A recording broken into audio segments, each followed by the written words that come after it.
Welcome to another edition of Draft Season. I am John Schmeelk, joined as always by Tony Pauline. He writes for Sports Kita. The draft season is brought to you by Moody's. Moody's is a proud partner of the New York Giants. Decode risk, unlock opportunity. Learn more at Moody's.com. All right, Tony, you've had a lot of college football played since we last spoke last week. Thank you for being with us, by the way, on a special Friday edition, folks. We wanted to wait until we got all the second round of the college football playoffs in the bag. So I guess these are the quarterfinals, right? So we could talk about all those games and some of the other bowl games as well. We'll leave the college football playoffs for last. Programming note, we hope to record next Monday and have Eric Galco from the Shrine Game on. We'll record that late Monday afternoon. Hopefully that'll be up sometime on Tuesday or Wednesday. So, and then we're going to look ahead to the next round of college football playoffs. Then the following show will react to the games next Thursday and Friday. They will probably record that on the following Monday. So a lot going on. These college football playoffs, Tony.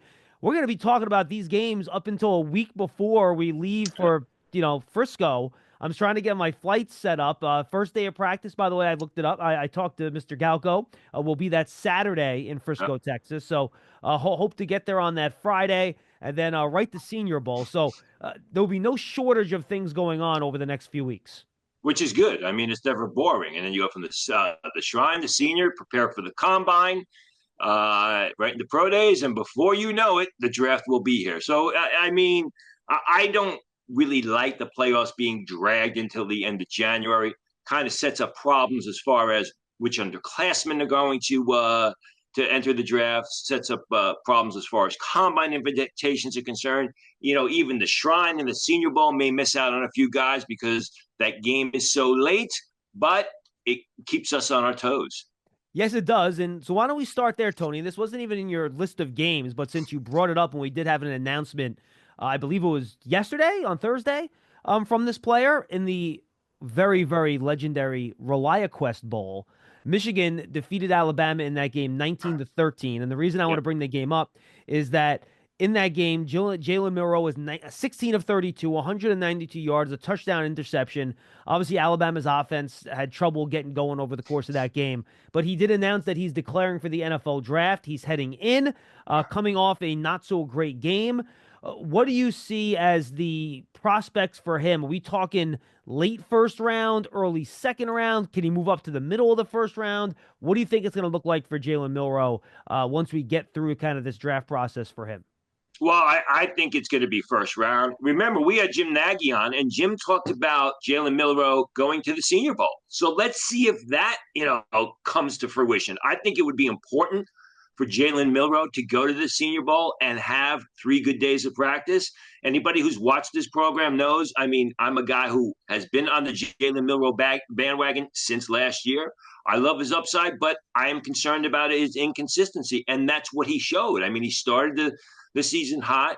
You can't forget that Georgia game, how great he was in the first half, quiet the beginning of the second half, and then that 75-yard bomb to win the game. And, as we've talked about the past couple of weeks, he's beaten teams more with his legs than with his arm. So I think from a physical standpoint, no one comes close to Jalen Milroe. When you look at the running skills, when you look at the arm strength, when you look at the whole physical package, the consistency is a concern. But I think he's shown enough good things. And remember, when scouts look at a player, they look at what can he do? And really from a physical point of view, and he doesn't make bad decisions either, Jalen Milroe can do it all. I don't think he gets out of the top 20. I think if he goes to the Senior Bowl and has 3 good days of practice, he could go even earlier. Yeah, we'll have to wait and see how that goes for him. Because you're right. If he can get into one of those all-star games, and I was going to ask you about that, I think that could really help him. All right, let's go to the other couple top quarterbacks, Tony, in the bowl games they played in. Let's go to the Alamo Bowl. Colorado just gets obliterated by BYU in that game, 36-14. The game didn't even feel that close when you watched it. And Shedeur Sanders, you look at his numbers, 16-23, 208 yards, looks efficient, 2 touchdowns, the 2 picks you don't like. But if you watch that game, he really struggled to get anything going. And just a couple big Travis Hunter plays is what saved that stat line. And that was it. It was those 2 big plays by Travis Hunter. I mean, first of all, it was a strange game. The Alamo Bowl was 2 Big 12 teams playing against each other. When does that happen? And I think from a BYU perspective, they were kind of sick of the fact that They felt they were a better team. They had a better season than Colorado, who sucked the air out of everybody. I mean, they were on every week, and BYU was basically undefeated until late in the season. They lost to Kansas, and they lost another game, which knocked them out of the college football playoff, the Big 12 title contention. So I think this was a bit of a vendetta game. They had more going into it, wanted to win, than Colorado and Shedeur Sanders, who were just basically, finishing out the season. And you mentioned BYU's not that great of a defense that to shut him down like that. But I think it was more a situation with Sanders. May never admit it. Let's just finish out the season. Let's get on with the the next portion of my NFL career. Yeah, and the pass protection wasn't good again. He did not do a great job navigating that, which is going to be as we talk about these quarterbacks for the next few months, that's going to be a big topic of conversation in terms of how you judge Shedeur based on the fact he played behind a very shaky offensive line and whether or not he helped that situation or exacerbated that situation with the way he plays. Cam Ward, on the other hand, Tony, he had quite a nice swan song for Miami. Plays only the first half of that game, and a lot of people have made a big deal about him coming out and not playing in the second half. I think we've gotten to the point now in these games, this is something Malik Neighbors did last year, where we're not really worrying about guys opting out of these bowl games. You tell me if you've gotten different feedback, but I thought Cam Ward was phenomenal again in the first half of that game. Accurate. In your notes, I agree. Really good touch, good vision, found the open player, accurate, showed some ability to scramble and run a bit in that game. He's very slippery in the pocket. I thought Cam Ward, unlike Milroe and Sanders, really went out on his college career on a very high note.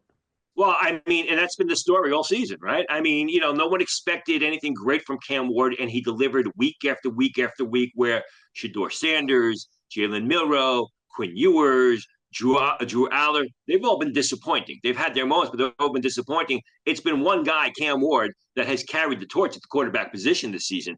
And, people were upset he didn't play the second half. It would have made a great story if he played the second half and pulled Miami to a victory. But evidently, this was decided before the game.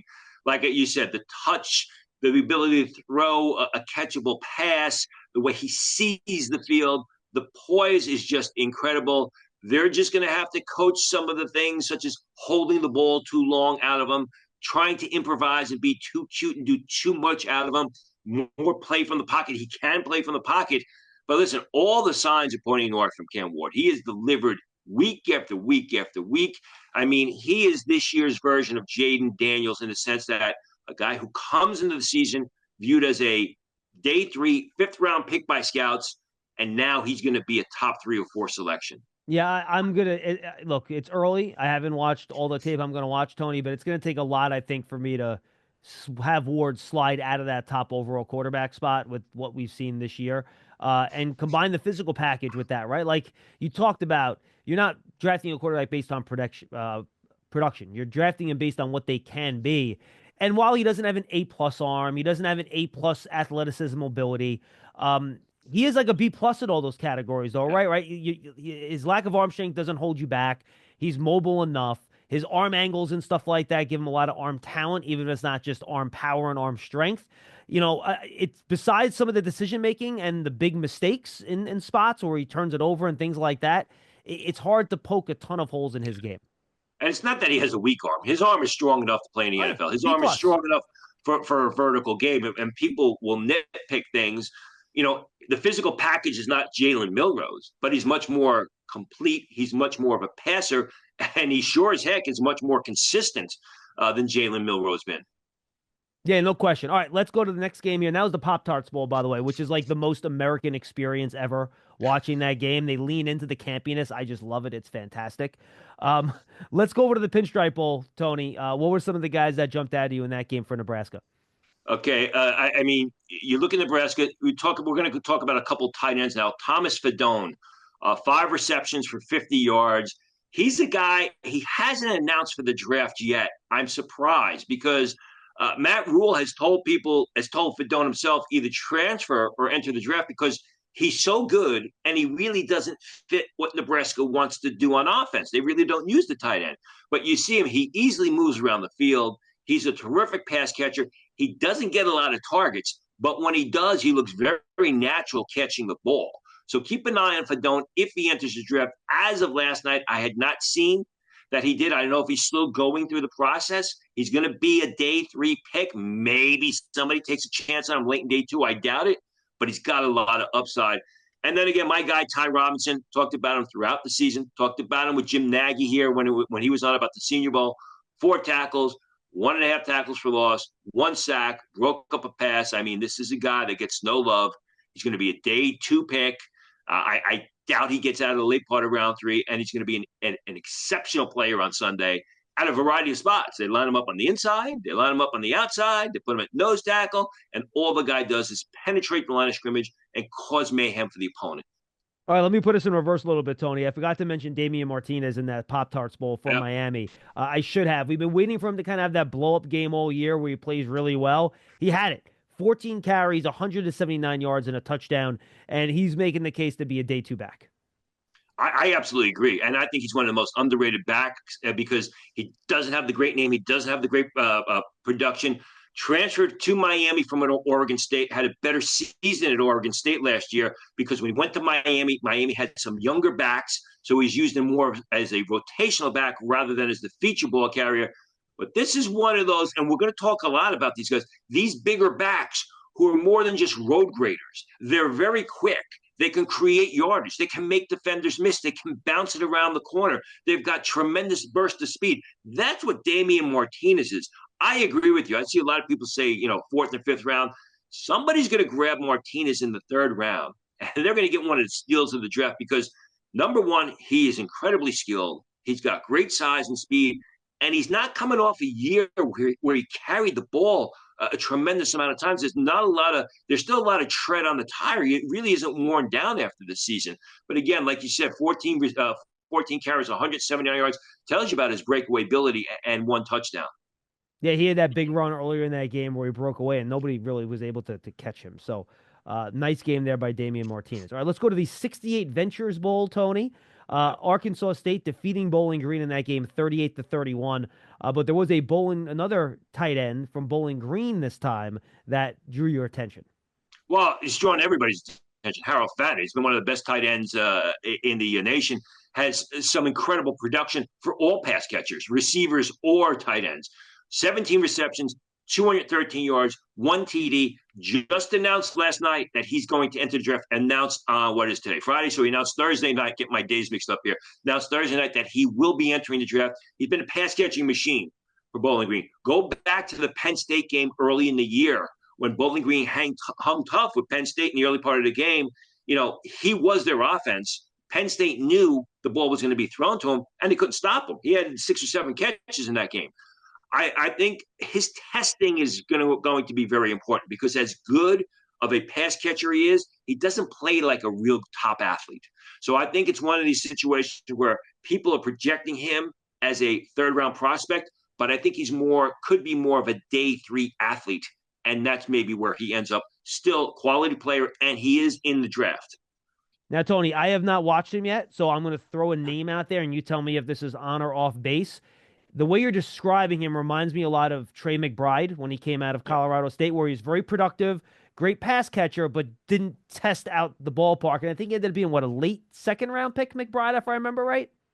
I think McBride's actually I agree. I understand what you're saying. McBride's a little bit faster than Fadden. We'll have to wait and see. How Fadden runs, but that is going to be the MO on him. I think McBride is also a little bit shorter. Fadden's a little bit taller. McBride was more of a tight end H-back, if you will, kind of player. I think Fadden is more your traditional pass catching tight end who doesn't do a bad job blocking. He's just the main cog in that offense. Had more than 100 receptions this last past season at the Bowling Green. So why ask him to block? Of course. All right, we're going to wrap up our tight end portion of the episode, apparently, with the Birmingham Bowl, Georgia Tech, and Vanderbilt. Vanderbilt finishing a strong season. They win 35-27. Their quarterback is coming back, by the way, I think for his 18th season. I think he's about 35 years old. He'll be quarterbacking again for Vanderbilt next year. And then their tight end, Eli Stowers, we've talked about here before, Tony. Another good game, 4 catches, 55 yards, and a touchdown. But there still seems to be some question as to whether or not he's going to come out, right? There you go. You beat me to it. He's listed, or he was listed as a Shrine Bowl participant. I'm told that the school has offered him an NIL deal worth about $1 million to come back and Ooh. play next year. Now, with the quarterback coming back and the fact that they got Jerry Kill, the guy I mentioned before, Jerry Kill, outstanding coach at Minnesota, has had some medical problems, went to New Mexico State, turned that program around, then went and is a consultant at Vanderbilt, and he brought a lot of players from New Mexico State with him to Vanderbilt, Eli Stowers being one of them. And, I think Stowers is, well, do I go into the draft? Maybe I'm a third, at latest fourth round pick, and then, start my NFL career? Or do I stay at Vanderbilt one more year and collect $1 million paycheck to play college football? Regardless, he is your outstanding move tight end prospect. He's a lot like Fedone in the sense that he moves well around the field. He looks, if you will, like a big receiver at the tight end position, but he's like 235, 240 pounds. Yeah, I mean, it's hard if they're offering you $1 million and you're going to be possibly a day 3 pick. It's hard to say no to that. And I would say go enjoy another year at Vanderbilt. Have fun down in Nashville. That'd be a good time for you. All right, let's go over to the Holiday Bowl, Tony. Syracuse and Washington State. And it's funny. All we talked about last year was how Kyle McCord was holding back the Ohio State Buckeyes, right? He shows up at Syracuse this year and has a monster year, almost 5,000 yards passing, 34 touchdowns, 12 picks. In this game against Washington State, Syracuse puts up 52 points at Yankee Stadium. Sorry, that wasn't the Pinstripe Bowl. In the Holiday Bowl, 24-34, 453 yards and 5 touchdowns. Kyle McCord, and I was listening to Dane Brugler the other day. He said there are NFL teams that really like Kyle McCord. He's talk about a turnaround for what he did for Ohio State last year. Yeah, I mean, last year at Ohio State, he was the guy that would not move his head off the primary target. He was staring down receivers. He was giving away his targets, wasn't targeting Marvin Harrison enough. Now he goes, new coaching staff is able to do different things. The touchdown to interception ratio, 34 TDs to 12 interceptions, is bothersome. But remember, he threw 5 picks against Pittsburgh in a bad Syracuse loss, then rebound incredibly well. So he's got the terrific physical skills. He's got an NFL arm. He can make all the passes. The numbers at Syracuse bear out that he can air it out. He's done a better job moving his head around and going through progressions this year and spreading the ball around than he did last year at Ohio State. So, and he's a guy who's on the Shrine Bowl roster. So really the arrow is pointing up for Kyle McCord. And here's a guy coming into the season, you thought, based off of the way he played at Ohio State in 2023, maybe a 7th-round pick. He's absolutely moved into the middle rounds of the draft. Yeah, good for him. And he'll be a guy we're keeping an eye on down at the Shrine Bowl for sure. All right, Tony, let's get to the college football playoffs here. Fiesta Bowl, Penn State, Boise State. Penn State kind of controls this game from start to finish. I know you got a lot of Penn State guys listed here. Let's start with the Boise State players, however. I want to start with Aston Genty. You did not have him on your list, but I think we should mention him. Had 104 rushing yards with 30 carries. He had 2 fumbles in the game as well. And while the production wasn't as gaudy as it has been all year, Penn State clearly was going to do everything they can to stop the run in this game, and I think he made the most out of what was there in the run game. Hit and miss, but, they would put 8 men in the box. They dared Boise State to beat them, the quarterback to beat him through the air, and he couldn't because the quarterback's all over the place with the ball. So, I think it was kind of a bit of a downer. I would have liked to seen him get the record, but he fell 45 yards short. I thought those 2 fumbles actually hurt Boise State, especially since one of them was early in the game. Yep. But you knew this coming into the game. You knew that Penn State, who has a good defense, got a good defensive front 7, and some good run stuffers, was going to load the box and basically make Ashton Genty beat them. And despite the fact that I thought the Penn State offense did everything they could to keep Boise State in the game, they couldn't. I mean, it was just too much. He would have a couple of really big runs, where 8, 12, 15 yards. And then he had a lot of 2 and 3 yard runs. It was that sort of wide spectrum, but you knew that going in. Yeah, absolutely. All right. And then you want to talk about one of the Boise State defenders that I think we mentioned them last week. We talked about how this could be a big game for him, and he ended up taking advantage of the situation. Yeah, Ahmad Hassanian, 6 tackles, one sack, 3 tackles for loss. Beat Tyler Warren badly early in the first half for a TFL when Boise State was still in the game. Junior, I don't think he's going to come out more of a four-man front defensive end pass rusher, but a guy that's been real. I liked him off the 2023 film, and I think he's shown some progress in his game throughout the year. All right, let's go to Penn State. And Drew Aller, 3 touchdowns. You like that? 12 of 25, 171 yards. Nothing, overwhelming. And while he has said he intends to go back to school, is some chatter that he could change his mind if he plays well enough in these final couple games, and he thinks he's going to be a first round pick at quarterback. Have you seen enough from him to make teams want to move him up the boards here and get into what would for you at least be Jalen Milroe territory, top 20, top 15 type of pick here? What did you think of Alec's performance, and what are you hearing about whether or not he might change his mind and end up going into the draft? Well, the first question is no. I mean, could he go first round? Could he go late first round? Yeah, he's got the physical skills. He's got a great deep arm. He makes some incredible passes at times. He had that sensational true freshman season, so he can do it.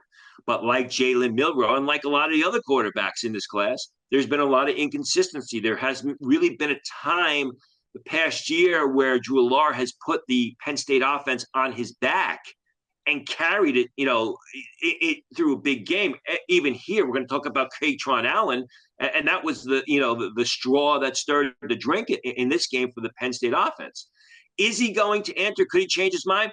Listen, a month ago, I wrote an article on Sportskeeda that people at Penn State were telling me he was going to enter the draft. So I was kind of shocked when he made the announcement as early as he did that he was going back to Penn State. So that idea that he was going to enter the draft has been out there for the longest time.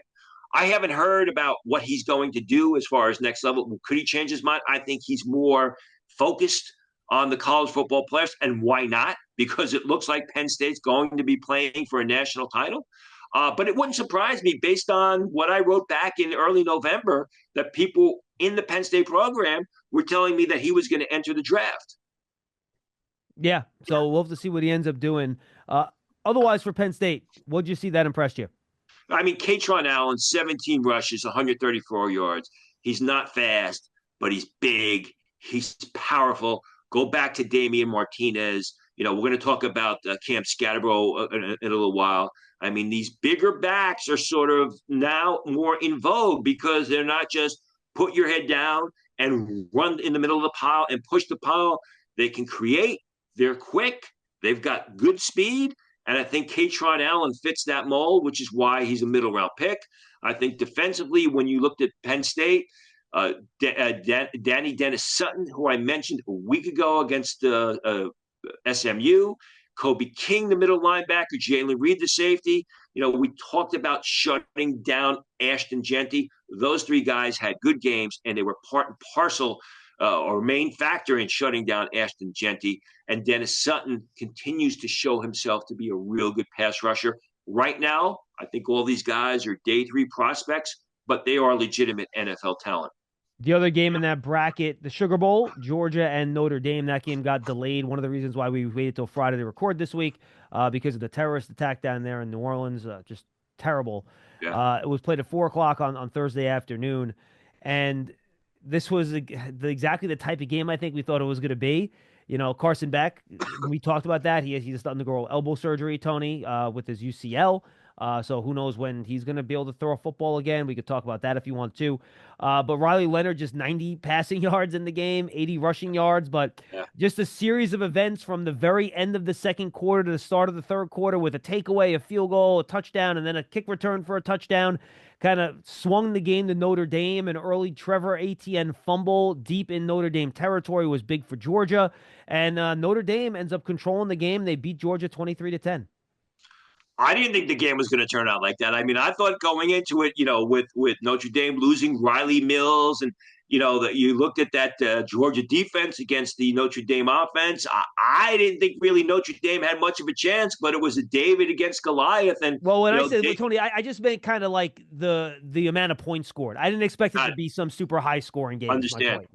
But I think from a scouting point of view, you can take more out of it from what Georgia didn't do versus what Notre Dame did. I mean, Notre Dame players, they were solid. Some of the guys came up with big plays. You saw that that great sack by Romanov.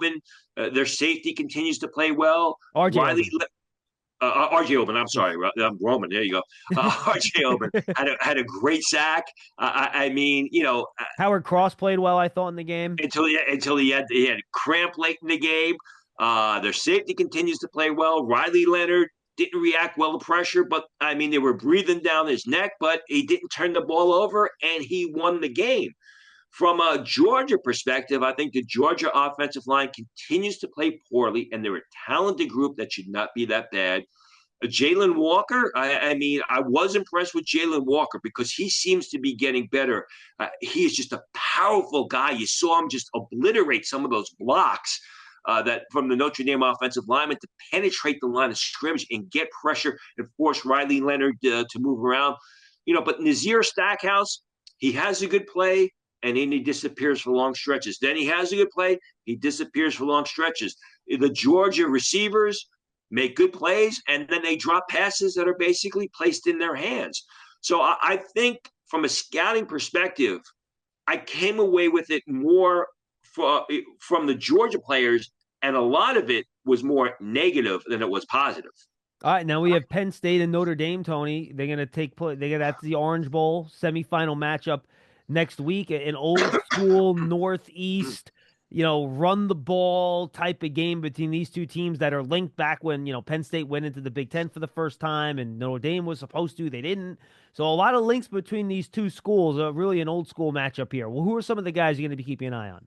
And not a great scouting matchup, but not a great game for NFL draft fans. And I looked at my board, and there were four players: Abdul Carter, Benjamin Morrison, Notre Dame, Tyler Warren, Penn State, Drew Allard, Penn State, that project as either first or second round choices. And Benjamin Morrison is in the game. He hasn't played since the beginning of the season because of that hip injury. But there's still some matchups to watch. Obviously, you talked about Drew Allard. Does he change his name? Xavier Watts has played very well. He's played very well in the playoffs. He was good all season. Not a big rangy safety, but a smart, instinctive guy that knows how to make plays on the ball. And that Watts is going to be keen on Allard, trying to goad him into a mistake.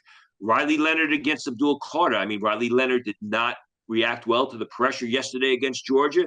Now he goes against Abdul Carter, who's better than Jalen Walker. I think the Georgia front four and pass rush on a whole is better than what Penn State puts on the field, which is not bad. It's just that Georgia's so good. But again, it's going to come down to, or the guy to key on, obviously, is going to be Abdul Carter, who's going to be a top 4 pick. And then that Notre Dame defensive line trying to stop Nick Singleton and Katron Allen, sort of like your thunder and lightning. Allen is your bigger pounder, although he's fast and he's quick, that can run over you, while Nick Singleton is the smaller, sleeker running back that can create yardage. And, a smaller Notre Dame defensive line who did a good job yesterday, running stunts and a lot of games to kind of keep those big-bodied Georgia offensive linemen off of them, and it worked. They're going to have to come up with another game plan to stop this the Penn State running game, which is better than Georgia's running game because ATN has really, he's been injured for Georgia, but he's really been a disappointment for most of the year, including yesterday. All right, let's go to the other side of the bracket in the Peach Bowl. Arizona State makes a run of it. They were down 2 scores at halftime, but they come back.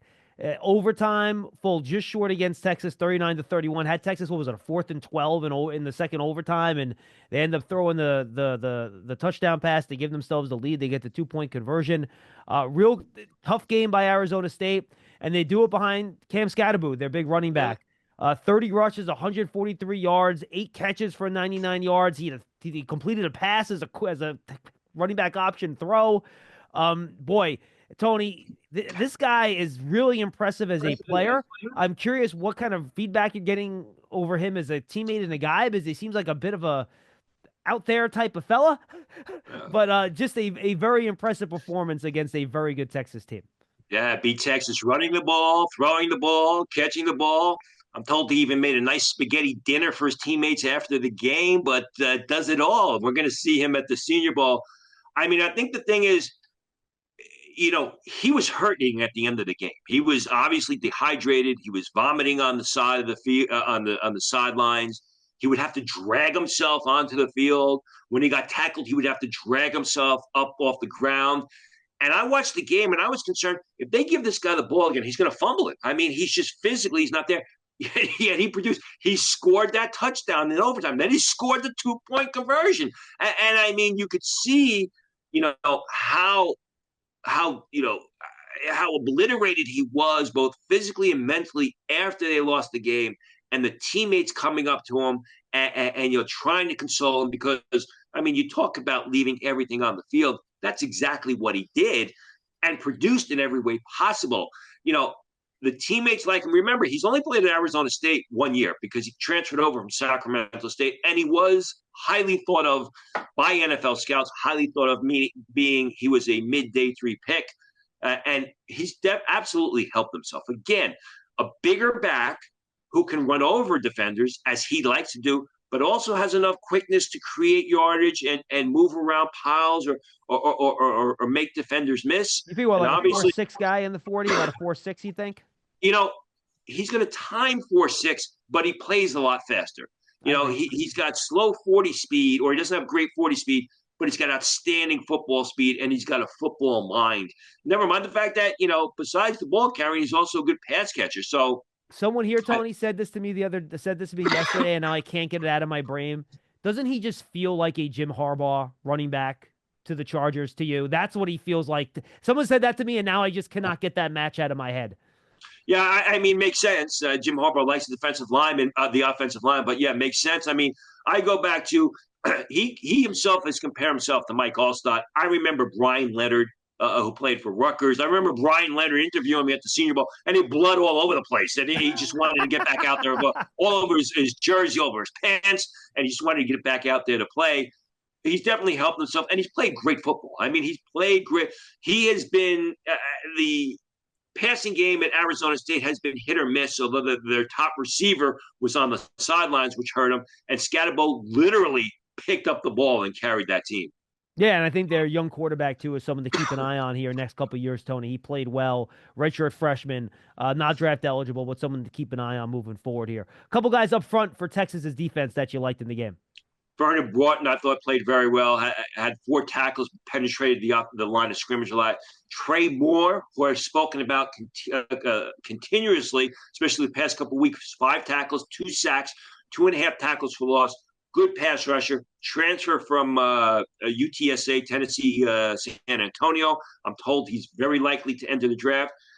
Quinn Ewers, 20 for 30, 322 yards, 3 TDs, 1 interception, but again, a lot of inconsistency. He was great on that first drive, and you're like, okay, here we go. Texas is just going to blow him out of the stadium. And then literally for the next 3.5 quarters, he was inconsistent. At times he was bad. And then he comes back on that last drive to tie the game, and then he was terrific during overtime. So we got from Quinn Ewers what we've gotten from him the past 2 years, a lot of inconsistency. Some wow moments, and then some, what is he doing moments. I think the Texas O-line, which was injured, did not play well. Cam Williams is out, was out with a right knee injury. Though Kelvin Banks didn't play that well. They gave up 9 tackles for loss and 3 sacks against a very nice but not dominant Arizona State defense. And that is something to watch moving forward. All right, then let's go to the Rose Bowl and a game that I thought everyone was really looking forward to. I was too. I thought it was going to be a fantastic game. And Ohio State just ends up rolling over Oregon. They looked outmatched and outclassed. And I want to leave the Ohio State offense to the side for a second because I think we're not surprised with all the talent they have in that offense, with the receivers and the running backs and all that. But this Ohio State defense, I thought, Tony, did an unbelievable job. Oregon's been able to run a well-oiled machine on that side of the ball all year, running the football. Dylan Gabriel has had a really good year. And that Ohio State defense, we've talked about all the draft-eligible guys and the guys that went back from last year to this year to kind of try to come back to beat Michigan, which they couldn't. But now, all of a sudden, they dominate Oregon, who could not do a thing offensively in the entire first half. And the final score is 41-21. Ohio State could have scored 60 in this game if they wanted to. And the thing is, Ohio State, like they did against Tennessee, beat them from the word go. I mean, it wasn't even close early on, and Oregon had to play catch-up. And I think that, just from a conversation point of view, this is why a lot of people are very angry at Ryan Day, because the Ohio State team that we've seen the past 2 weeks is the one that we should have seen all season long. They shouldn't have struggled against Nebraska. They should have beat Oregon the first time around. They shouldn't have lost to Michigan. Maybe that loss to Michigan obviously was a wake-up call. Excuse me, battling a bit of a cold here, but that's why people are upset about with Ryan Day. But again, you mentioned the defense.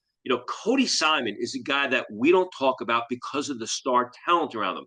11 tackles, 3 tackles for loss, 2 sacks, and a pass breakup on a big third down play. And he's been like that all season long. And Cody Simon is the guy who I think is come in the lead up to the draft. You're going to hear about him. He's not going to be mentioned. Then all of a sudden, people are going to talk about him at day 3, mid-day 3. Wouldn't surprise me if Cody Simon, who, when you watch the film, he's smart, he's instinctive, he doesn't have mental lapses, but he's also 6'2.5", 230, 235 pounds, and runs a 4.6 and makes plays all over the field, could end up as a day 2 pick. We talked about early on about how the college playoffs would allow for a player to really shoot up draft boards or really improve his draft stock. And we did it talking about the quarterbacks. If there's one player I think has helped his draft stock more than any other during these first 2 rounds of the playoffs, it would be Tyleik Williams of Ohio State. Yeah, he only had 3 tackles against Oregon, but his ability to penetrate the line of scrimmage, the ability to basically command double team blocks, has consistently presented opportunities for the JT Tagovailoas and the Jack Sawyers of Ohio State. He's creating a lot of opportunities for his team. He's creating a lot of havoc. And I think that right now you're looking at 4 defensive tackles in the first round. Tyleik Williams is definitely in that conversation. He could be the 4th. He could be the 3rd. But I think that he has probably helped himself or has improved his draft stock more than any other player during this college football playoffs because of his play. The stats aren't great, but when you watch the film, he's constantly wreaking havoc. The Ohio State secondary, again, Denzel Burke, Davison Bignason, Latham Ransom, Jordan Hancock, again, guys who were victimized, especially the cornerbacks, had a real good game for the 2nd week in a row. No lapses, no big play breakdowns. This is what we expected from them throughout the season. We're getting it now. Jack Sawyer and JT Tuimoloau combined for 4 sacks, 5 tackles for loss against Josh Connerly and Johnny Cornelius. Both of those guys are going to be drafted. Connerly in the top 45, Cornelius is a day 3 pick, and they just ate him alive. And, you don't want to talk about the offense, I agree. But again, Trayvon Henderson, 8 rushes, 94 yards, and 2 TDs. In my opinion, just a guy who's going to go later than he should. And if he stays healthy, it's going to be very productive running back on Sunday. Yeah. I just wanted to start with the defense. I mean, the offense was good too. Henderson's that big play guy, right? He has that speed to get the perimeter and make those big plays. He had that big 60-yard touchdown run in this game. And then Emeka Egbuka, again, I thought played well, Tony. I thought he did a good job at wide receiver. We know about Jeremiah Smith. Unfortunately, we can't talk about him in the draft for another couple of years still. He was fantastic. And then I know you want to talk about those guys, and then a couple of Oregon defenders as well. Yeah, I mean, Derek Harmon was very good. He was tough to stop. He had a couple of tackles for loss, and he was penetrating the offensive line. But I think as a whole, the banged up, realigned offensive line for Ohio State did well. Jordan Burch, the big pass rusher, we got what we saw, what we expected from Jordan Burch, or at least what we've gotten. I shouldn't say what we expected, what we've gotten from him for much of the past 2 years. Early on, has a big pressure, tackle for loss, forces the action on a third down play, and then he disappears. And that's the problem with Jordan Burch. That's what the scouts and the teams are going to have to decide. Are we going to take Jordan Burch very early because of these flash plays, because of the potential that he shows? Or are we going to downgrade him because while he makes these flash plays, he disappears for stretches and games on end? Granted, he's had a lot of injury, but there's never been that production. There's never been that meeting of expectation of Jordan Burch, whether it was early in his South Carolina career or at Oregon. And that's what we saw in the Rose Bowl against Ohio State. And then you mentioned how Notre Dame and Penn State, maybe not the best scouting matchup. Yeah. Well, here's the opposite of that spectrum, Tony, because Texas and Ohio State, just looking at the notes you gave me, we're looking at 5, 6, 7, 8, 9, 10 guys for you that have first or second round grades, another half dozen that have third or fourth round grades. A lot of future pros are going to be taking on each other in that Cotton Bowl. Yeah, this is a big time scouting game for the NFL draft. This is a game that a lot of people are going to be focused on. I've got 16 players with potential top 100 grades. 16 players are going to be first, second, or third round picks, and there are a lot of great matchups from a game point of view. You look at Ohio State, who seems to be hitting their stride at the right time, and Texas, who seems to be struggling to cross the finish line. And I think if it's like that going into the game, we could see another Ohio State blowout, especially if Texas plays the way they did against Arizona State. But again, you start with the Texas offensive line against the Ohio State defensive line. Is Cameron Williams, who has that right knee, is he going to be able to come back at right tackle and play effectively? How is Kelvin Banks at 100%? And is he also going to be able to play effectively? Those guys against Tuimaola and Jack Sawyer, who've been lights out the past couple of weeks in the playoffs, it's going to be a tough task for those players. Even on the inside, Hayden Connor and Jake Majors, both are day 3 picks against Tyleik Williams. They better be on their game. And then you flip it around, or I'm sorry, you don't even flip it around. You go to the Quinn Ewers versus the Ohio State secondary, which, as I just mentioned, has played very well the past 2 weeks. They haven't had the mental breakdowns. And Quinn Ewers, with the inconsistency, Quinn Ewers can't play the way he did against Arizona State, because this is not only from a point of view of a game incredibly important, but now he's playing against a lot of talent or players that are as talented as he's going to be playing against Sunday. And this is going to be a big measuring stick as far as NFL scouts are concerned. And then flip it around. How about the other matchup? Texas's defense against Ohio State's offense. Yeah, Trey Moore, who I mentioned, Baron Sowell, who we've talked about before, Ethan Burke, who we talked about last week. Can they exploit that Ohio State defensive line that lost 2 starters? You now have Donovan Jackson, as we've seen, the former guard, playing left tackle. No one's been able to do it during the college football playoffs, really. I mean, they basically did a good job against Oregon. The Texas defensive line, the players that they line up in the front 4, may not have the top talent or the top end talent that Oregon has, but I think as a whole, they're a more talented unit, and they can rotate some guys in.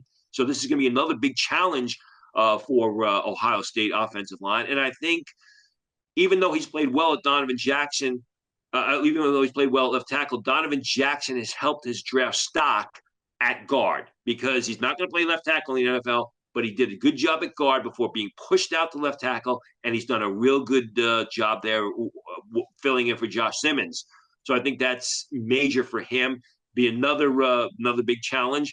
And then, Jahdae Barron versus Jeremiah Smith and Emeka Egbuka. Obviously, Jahdae Barron can't do it himself, but that's going to be a big matchup. Jeremiah Smith, he likes to talk a lot. He's very confident. He said before the game, Oregon can't cover me man to man, and they couldn't. Jahdae Barron's a guy who's got great ball skills. He's got, I don't want to say he's cocky. He's very confident. He's helped this draft stock this year. Whether he's lined up against Smith, whether he's lined up against Egbuka, it's going to be a big-time matchup, which NFL scouts are going to keep an eye on. I think we're going to get an Ohio State, Penn State national championship game. What do you think? I agree. We're going to have 2 Big Ten teams playing for the national title, and which is kind of interesting, because everyone talks about how great the SEC is, which it is, but I think they're going to be left out in the cold come January 20th. And, all we talked about all year is that can Ryan Day get over the top against Michigan? They failed. Well, go ask a Penn State fan. All they want to know if James Franklin can get over the top against Ohio State. So we might get a chance to find that one out too. Yeah, and I mean, it's going to be an interesting matchup, because the first time Ohio State went into State College and beat Penn State by 7 points. So the pressure is going to be on both coaches.